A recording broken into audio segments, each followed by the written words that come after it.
Have you ever stopped to think about what's really going on when you pay your insurance premium? I mean, you're sending your hard-earned money out, pretty much hoping you never, ever have to use the thing you're paying for.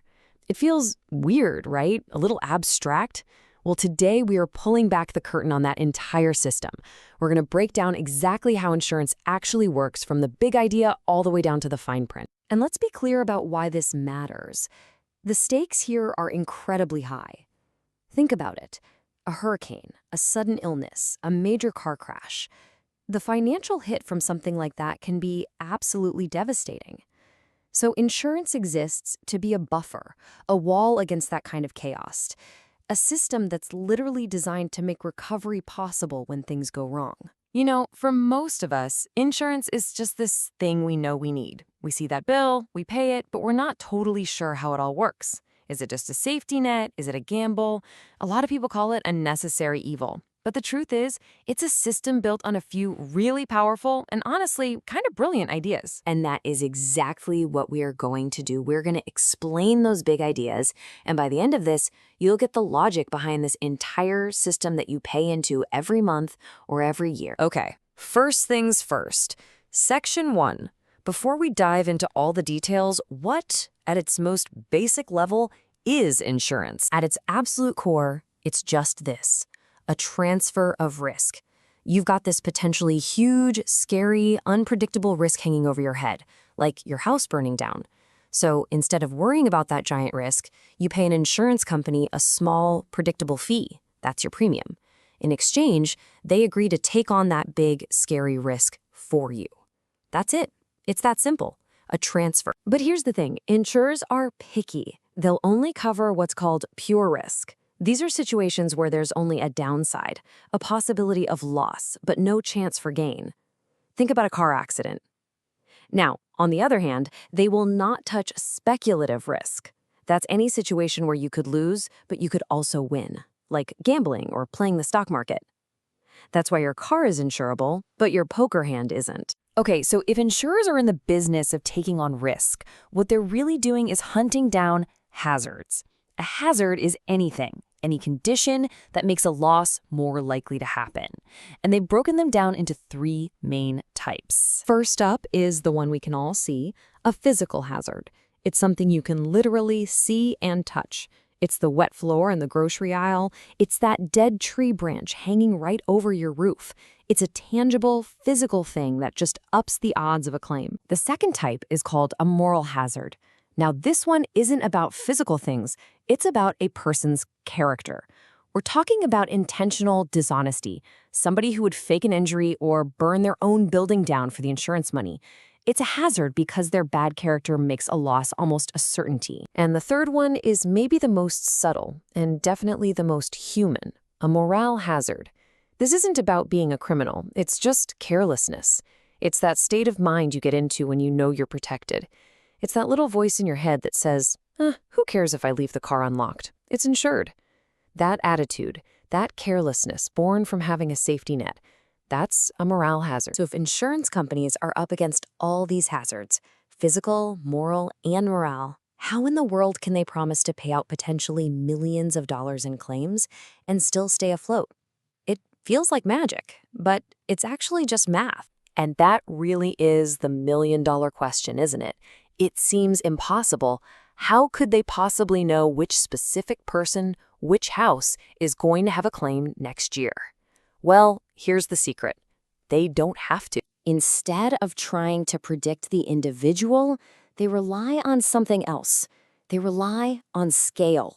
We're talking massive, massive scale, millions and millions of customers. And they do it by using this incredibly powerful mathematical tool called the law of large numbers. The idea is actually pretty simple. While it's impossible to predict if your house will have a fire this year, an insurer can predict with amazing accuracy how many houses out of, say, 10 million will have a fire. And by pooling everybody's small premiums together, they create this giant fund that's big enough to cover those predictable losses for the few who are unlucky. It's the law of averages, just on a massive scale. And this really shows that insurance is just one of several ways we all deal with risk. There's a handy acronym, STAR. You can share risk, transfer it, avoid it, retain it, or reduce it. So deciding not to buy a motorcycle is avoidance. Installing smoke detectors is reduction. Insurance is specifically that T, the transfer. You're just handing the risk off to someone else. It's just one tool in the risk management toolbox. All right, so we've covered the big ideas, the theory behind it all. Now let's get practical and look at the actual document that makes it all happen, your policy. It might look like a bunch of dense legal jargon, but it actually has a very clear, logical structure. The very first thing to get your head around is that your policy isn't just a pamphlet or a promise. It is a legally binding contract. And for any contract to be valid, it has to have a few key elements. And there's another fun little acronym for this, CLOAC. Every legal contract needs consideration. That's an exchange of value, your premium for their promise to pay. It needs a legal purpose. You can't insure a getaway car. There has to be an offer from you and an acceptance from them. And finally, you need competent parties. Everyone involved has to be of legal age and sound mind. And a policy itself is always built the same way. You can remember this with the acronym DICE. The D, declarations page, is the who, what, when, where. The I, insuring agreement, is the heart of it. That's their core promise to pay. The C, conditions, are the rules you both have to follow. And the last two, endorsements and exclusions, are where they add special coverages or list things that are specifically not covered. So now that we get the structure of the document, let's talk about the two biggest categories of what insurance actually does. This is a really simple distinction, but it is one of the most important ones for understanding what you're actually buying. Honestly, this is the clearest way to think about it. You've got property insurance, which pays me for damage to my stuff, my house, my car, my things. And then you've got casualty or liability insurance, which pays the other guy when I'm legally responsible for hurting them or wrecking their stuff. See the difference? One covers your assets, the other one covers your actions. And that phrase, legally responsible, almost always boils down to one simple word: negligence. You can almost think of liability insurance as negligence insurance. It's there to protect you financially when you fail to act with reasonable care and someone else gets hurt because of it. And for someone to prove you were negligent in court, they have to check 4 boxes. They have to prove that 1, you owed them a duty of care. 2, that you breached that duty.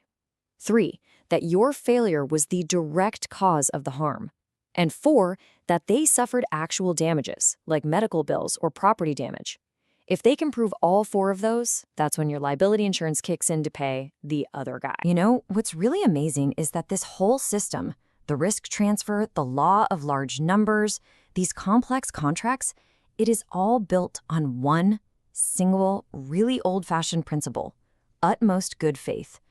It means that both sides, you and your insurer, are legally required to be completely honest with each other. It's not just another business deal, it's a pact based on trust.